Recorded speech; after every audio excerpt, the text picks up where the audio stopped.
भाग्य का रोना रोने वालों, एक बार यह कहानी पूरी सुन लो, आपकी सारी शिकायतें दूर हो जाएंगी।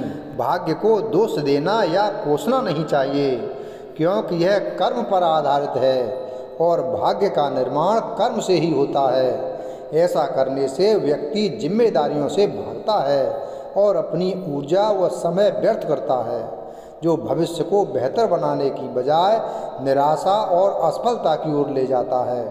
इसके बजाय व्यक्ति को अपने कर्मों पर ध्यान देना चाहिए, ताकि वे अपने भाग्य को सकारात्मक दिशा दे सके। भाग्य को कोसने वाले लोग इस कहानी को जरूर सुनें। एक बार एक इंसान अपनी जिंदगी से बहुत परेशान था। वह हर समय अपने आप को कोसता रहता था कि क्या ज़िंदगी मिली है, मुझे क्या जीवन है, हर परेशानी मेरे साथ ही है, हर दुख मुझे ही आकर घेरता है, हर झंझट मेरे ही सर पड़ती है।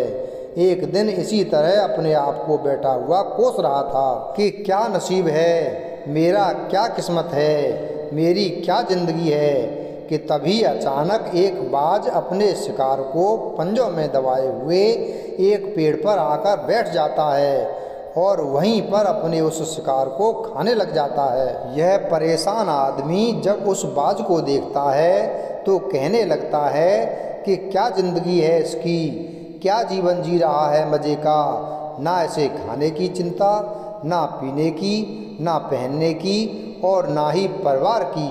शिकार करता है और मस्त खुली हवाओं में कभी इधर घूमता है, कभी उधर घूमता है, सारे दिन आसमान में उड़ता रहता है। असल ज़िंदगी तो यही है, जीवन तो यह जी रहा है। और फिर वह आसमान की तरफ देखकर ज़ोर ज़ोर से चिल्लाता है कि काश मैं भी एक बाज होता तो मुझे भी कोई दुख ना होता, मुझे भी कोई परेशानी ना होती, काश मैं भी एक बाज होता। जब वह 2 से 3 बार ज़ोर ज़ोर से चिल्लाता है कि काश मैं भी एक बाज होता तो मुझे भी कोई दुख ना होता, मुझे भी कोई परेशानी ना होती, तो अचानक आसमान में बिजली कड़कने लगती है और आसमान से आवाज़ आती है कि हे इंसान, क्या यह हमने सच सुना कि तू हमारी दी हुई ज़िंदगी से परेशान है और तू एक बाज बनना चाहता है। तो इस आकाशवाणी को सुनकर यह इंसान हैरान रह जाता है और आसमान की तरफ देखकर कहता है कि हाँ, मैं सच में अपनी इस ज़िंदगी से बहुत परेशान हूँ, क्योंकि हर परेशानी मेरे साथ ही है, हर दुख मुझे ही है, हर तकलीफ़ मेरे ही साथ है। तो आसमान से फिर आवाज़ आती है कि हे इंसान, एक बार फिर सोच ले, हमने तुझे बड़ी प्यारी ज़िंदगी दी है, लेकिन अगर फिर भी तू चाहता है कि हम तुझे बाज बना दें तो हम तुझे बाज बना तो देंगे, लेकिन अगर एक बार हमने तुझे बाज बना दिया तो फिर हम तुझे बाज से इंसान दोबारा नहीं बनाएंगे। तो यह आदमी तुरंत जवाब देता है कि मैंने अच्छी तरह से सोच लिया है कि मुझे बाज ही बनना है और एक बार बाज बनने के बाद मैं दोबारा कभी नहीं कहूँगा कि मुझे इंसान बनना है।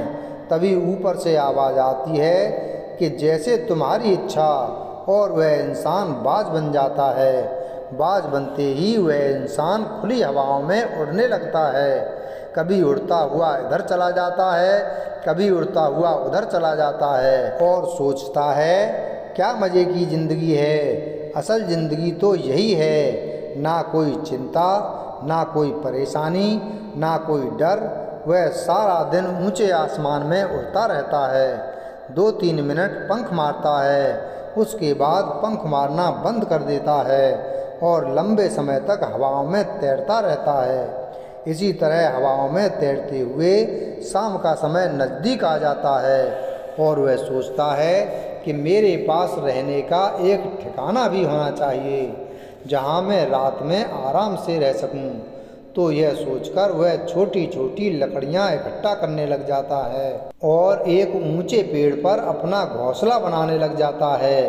एक एक लकड़ियाँ इकट्ठा करके वह अपने लिए एक सुंदर सा घोंसला तैयार कर लेता है और रात में उसी में सो जाता है और सोचता है सुबह उठकर शिकार भी करूँगा और सुबह उठकर फिर से मौज मस्ती भी करेंगे, खुली हवाओं में उड़ेंगे। सुबह होते ही वह शिकार की तलाश में निकल पड़ता है, हवाओं में उड़ता रहता है, ऊपर से जाकर देखता है कि कहीं ज़मीन में मुझे कोई शिकार नज़र आए तो मैं तुरंत जाकर उसे दबोच लूँ और वहीं पर खा लूँ। लेकिन उसे कोई शिकार नज़र नहीं आता।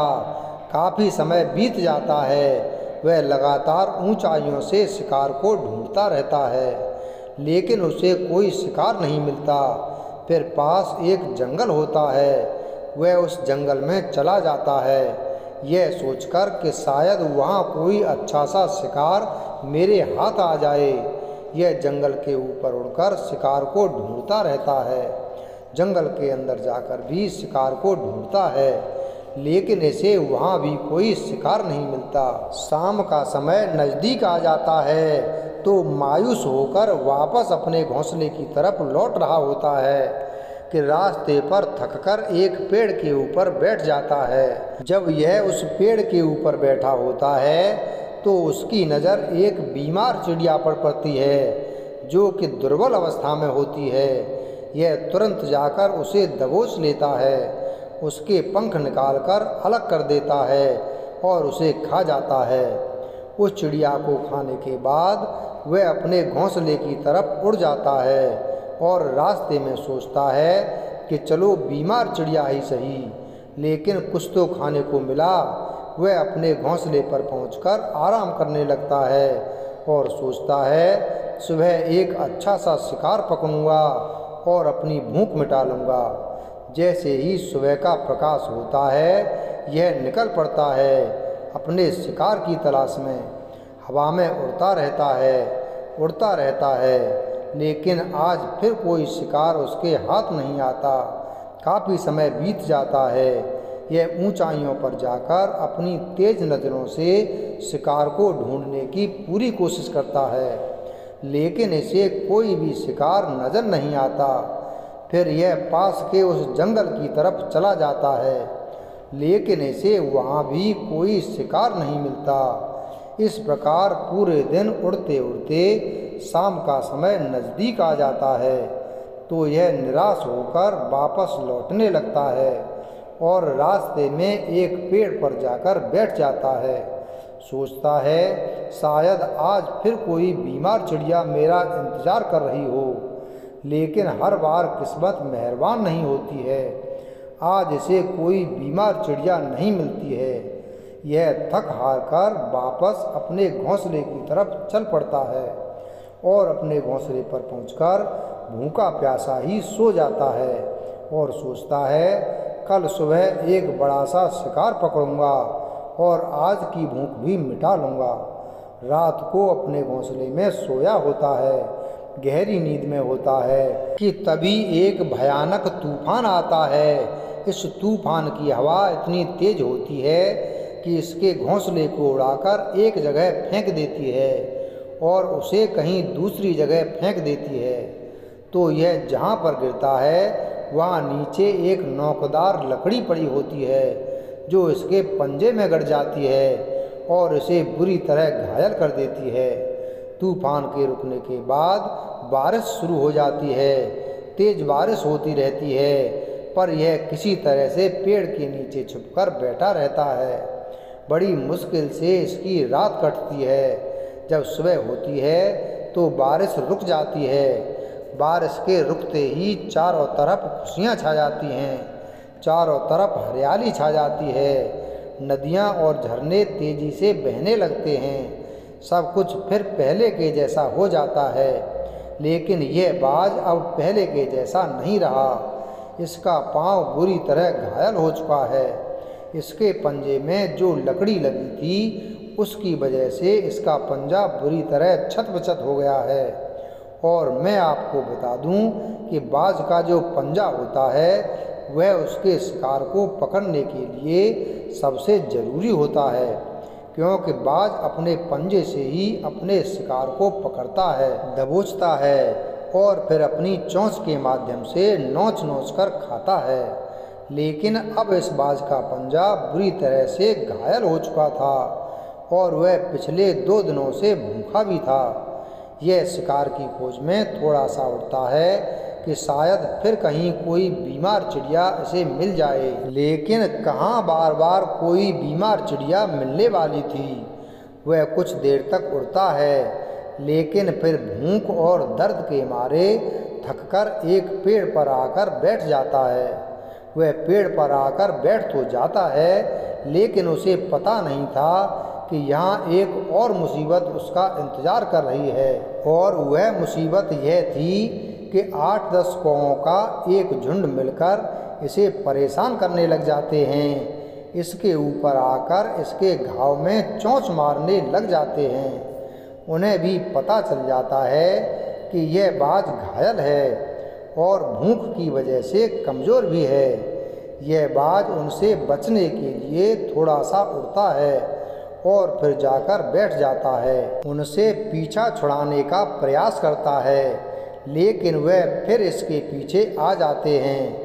तो यह फिर उड़कर थोड़ी दूर चला जाता है, लेकिन वह इसका पीछा नहीं छोड़ते और बार बार इसके पास आकर इसे परेशान करते हैं। कौए अक्सर बाज के साथ ऐसा करते हैं, लेकिन फिर बाज भी उनके साथ एक खेल खेलता है। जब कौओं का झुंड बाज को परेशान करता है और उनका पीछा नहीं छोड़ता, तो बाज हवा में सीधी उड़ान भरने लग जाता है। वह तेजी से सीधा ऊपर की ओर उड़ने लग जाता है। कौए भी उसके पीछे उड़ते हैं, लेकिन कुछ देर तक उड़ने के बाद कौए ऐसी ऊंचाई पर पहुंच जाते हैं जहां उन्हें ठीक से ऑक्सीजन मिलनी बंद हो जाती है। उनका दम घुटने लग जाता है, उनकी सांस रुकने लग जाती है। तो फिर वह वहां से ऊपर नहीं जा पाते। पर क्योंकि बाज तो बादलों में भी ऊपर उड़ सकता है, इसलिए वह तो ऊपर चला जाता है, लेकिन कौए वहां से ऊपर नहीं जा पाते और वो नीचे आने लगते हैं। तो इस तरीके से बाज उनसे अपना पीछा छुड़ा लेता है। लेकिन ऐसा करने के लिए, इतनी ऊंची उड़ान भरने के लिए इस बाज के पास उतनी ताकत नहीं थी, क्योंकि यह भूखा भी था और घायल भी था। तो यह उड़ता और थोड़ी ही दूर जाकर बैठ जाता और कौए फिर आकर इसे परेशान करने लग जाते। इसी तरह भूख और घायल हालत में एक दिन गुजर जाता है, दूसरा दिन गुजर जाता है, तीसरा दिन गुजर जाता है, लेकिन इस बाज की हालत में कोई सुधार नहीं हो रहा था। वह बद से बदतर होती जा रही थी। चौथे दिन जब यह बिल्कुल खत्म होने पर आ जाता है, इसके अंदर बिल्कुल ताकत नहीं बचती और इसका शरीर इसका साथ छोड़ने लगता है, तो यह किसी तरीके से उड़कर पास ही इंसानों की एक हॉस्पिटल होती है, उसकी छत पर आकर बैठ जाता है और वहाँ से आने जाने वाले मरीजों को देखता है और अपने आप से कहता है कि काश आज मैं एक इंसान होता तो ऐसे छोटे मोटे जख्मों का हॉस्पिटल से इलाज करवा लेता, किसी को बता देता कि मैं भूखा हूँ, परेशान हूँ, मेरे साथ यह परेशानी है। लेकिन आज मैं एक ऐसा बेजुबान परिंदा हूँ जो किसी से कुछ कह नहीं सकता, किसी को अपना दुख नहीं बता सकता, किसी से कोई मदद नहीं मांग सकता। यही बात सोचकर वह उसी छत पर अपना दम तोड़ देता है, वह अपनी जान की कुर्बानी दे देता है। लेकिन साथ ही साथ हमें यह सीख भी दे जाता है कि आपको ईश्वर ने जैसा बनाया है, आप जैसे भी हो उसी में खुश रहो और उसी में बेहतर करने की कोशिश करते रहो, ना कि इस बात से परेशान रहो कि काश मैं ऐसा होता, काश मैं वैसा होता, काश मैं यह बन जाऊं। आपको जैसा भी बनाया गया है, आप उसी में अपना सर्वश्रेष्ठ करने का प्रयास करते रहो। यह कहानी तो काल्पनिक है, लेकिन हमें जीवन का एक बहुत ही महत्वपूर्ण नियम सिखा कर जाती है कि हम जैसे भी हैं अच्छे हैं, बस हमें उसी में अपना सर्वश्रेष्ठ करने का प्रयास करते रहना चाहिए। वीडियो अगर पसंद आया हो तो वीडियो को लाइक करें, चैनल को सब्सक्राइब करें और बेल आइकन प्रेस करें। धन्यवाद।